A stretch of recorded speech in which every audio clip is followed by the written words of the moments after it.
اور سمجھنے کا پھر ہے جسے یہ لوگ شیولنگ کہتے ہیں، ہم لوگ اسے حجر اسود کہتے ہیں،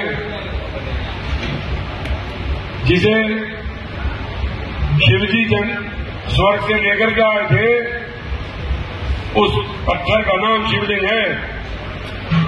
اور دوسری طریقے سے دیکھو، حضرت آدم علیہ السلام جس پتھر کو جنت سے لے کے آئے تھے اس کو حجر اسود کہتے ہیں۔ آداب دوستو، میں نسیم احمد فیضی، آپ دیکھ رہے ہیں LMP میڈیا چینل۔ ناظرین اکرام، ابھی حال ہی میں عمران مسعود کے بھائی نعمان مسعود نے حجر اسود اور شیو لنگ کو ایک ہی پتھر بتایا، نعوذ باللہ۔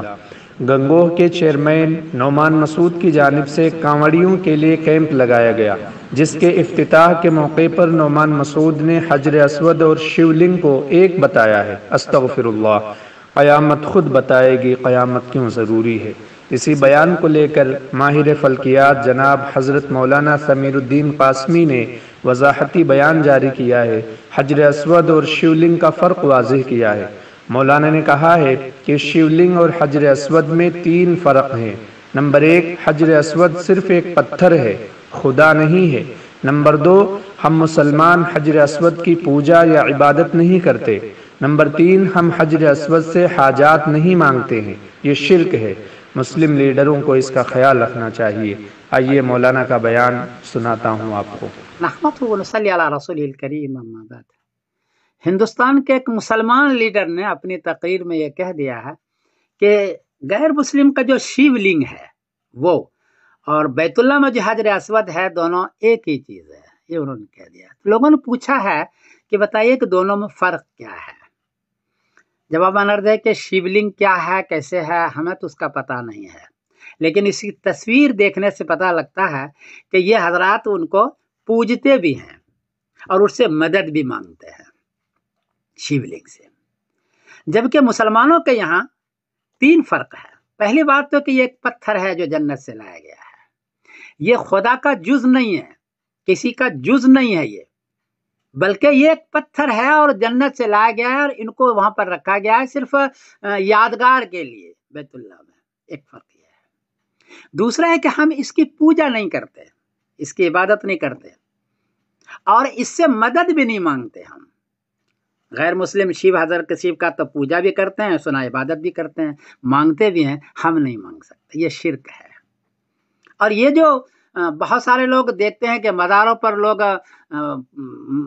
پوجا بھی کر لیتے ہیں مزار والے کا اور مانگ بھی لیتے ہیں، یہ صحیح نہیں ہے۔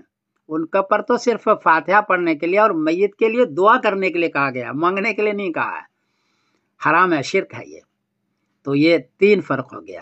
البتہ نبی کریم صلی اللہ علیہ وسلم نے اس کو چوما ہے، جیسے ماں اپنے بچے کو چوم لیتی ہے، اس سے مدد نہیں مانگتی اور اس سے اس کی پوجا بھی نہیں کرتے بلکہ چوم لیتی ہے شوق میں، ایسے نبی کریم صلی اللہ علیہ وسلم نے چوما ہے، اس لیے ہم بھی اس کو کبھی کبھار طواف میں چوم لیتے ہیں۔ یہ 3 فرق ہو گیا۔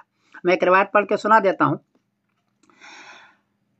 ان عمر رضی اللہ عنہ جاء الى الحجر الاسود فقبله فقال انی اعلم انک حجر لا تضر ولا تنفع۔ بخاری شریف نمبر ہے 1597۔